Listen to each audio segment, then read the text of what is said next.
बिस्मिल्लाहिर्रहमानिर्रहीम। Dear students, अस्सलाम वालेकुम। आज हम स्टार्ट करेंगे 10th बायोलॉजी का चैप्टर 11 होम्योस्टेसिस। इसमें आज हम देखेंगे कि होम्योस्टेसिस से क्या मुराद है, इसकी एग्जाम्पल और इसके चंद एक प्रोसेस। फर्स्ट ऑफ ऑल हम देखते हैं कि होम्योस्टेसिस किसे कहते हैं। एक्सटर्नल इन्वायरमेंट में चेंज आने के बावजूद बॉडी की इंटरनल कंडीशन का इक्विलिब्रियम पर मेंटेन रहना,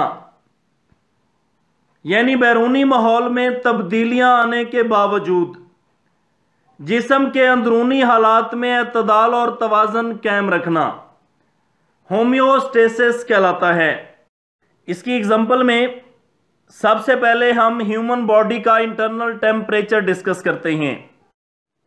ह्यूमन बॉडी का इंटरनल टेम्परेचर अगर सेल्सियस में देखा जाए तो 37 डिग्री सेल्सियस होता है, और ह्यूमन बॉडी का ये इंटरनल टेम्परेचर 37 डिग्री सेल्सियस ही रहता है, चाहे सराउंडिंग एयर टेम्परेचर में जितनी भी फ्लैक्चुएशंस हों, यानी इर्द गिर्द की हवा के दर्जा हरारत में तब्दीलियों के बावजूद भी इंसान के जिस्म का अंदरूनी दर्जा हरारत 37 डिग्री सेल्सियस पर ही रहता है। इसी तरह होम्योस्टेसिस की एक और एग्जांपल ब्लड से रिलेटेड देखते हैं।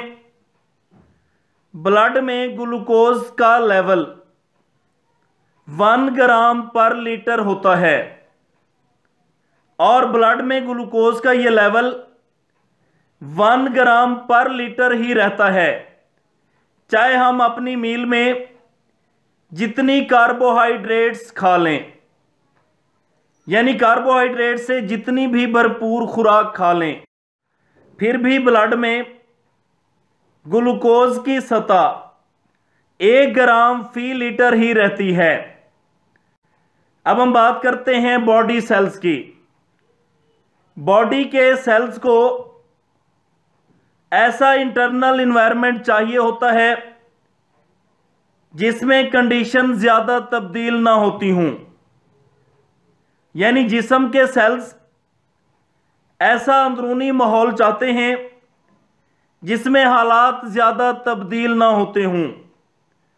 अब अगर हम एंजाइम की बात करें, एंजाइम की एफिशिएंट फंक्शनिंग के लिए इंटरनल कंडीशन का स्टेबल होना मोस्ट इंपॉर्टेंट है, यानी एंजाइम के मुअस्सर रफ्तार से काम करने के लिए अंदरूनी हालात का मुतवाजन होना बहुत अहम होता है। अब हम होम्योस्टेसिस के चंद एक प्रोसेस डिस्कस करते हैं, जिनमें सबसे पहले है ऑस्मो रेगुलेशन। ऑस्मो रेगुलेशन किसे कहते हैं? It is the maintenance of the amounts of water and salts in body fluids, for example blood and tissue fluids। जिस्म के फ्लूइड्स यानी खून और टिश्यू फ्लूइड्स में पानी और नमकियात की मिकदारों का तवाज़न कायम रखना ऑस्मो रेगुलेशन कहलाता है।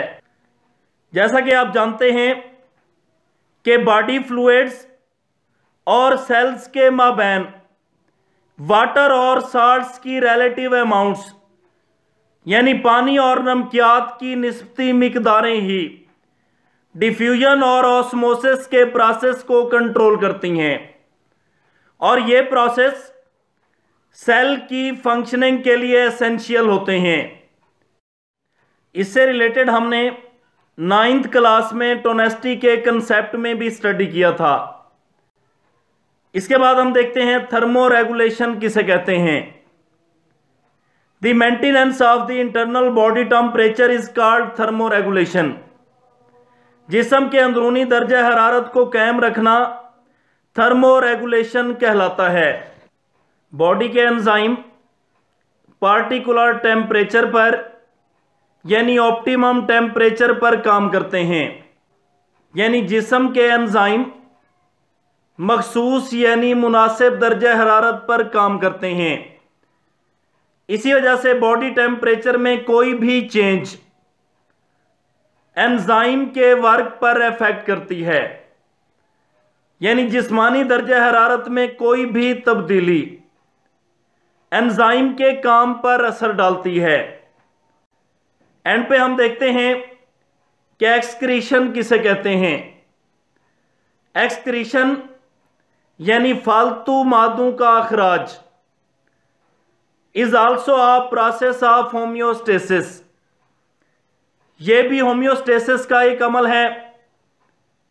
अब इस प्रोसेस में क्या होता है, एक्सक्रीशन के दौरान बॉडी के अंदर मौजूद मेटाबॉलिक वेस्ट यानी मेटाबॉलिज्म के बेकार मादे एलिमिनेट किए जाते हैं, जिस्म से बाहर निकाले जाते हैं, ताकि बॉडी की इंटरनल कंडीशंस को मेंटेन रखा जाए, ताकि अंदरूनी हालात मुतवाजन रहें।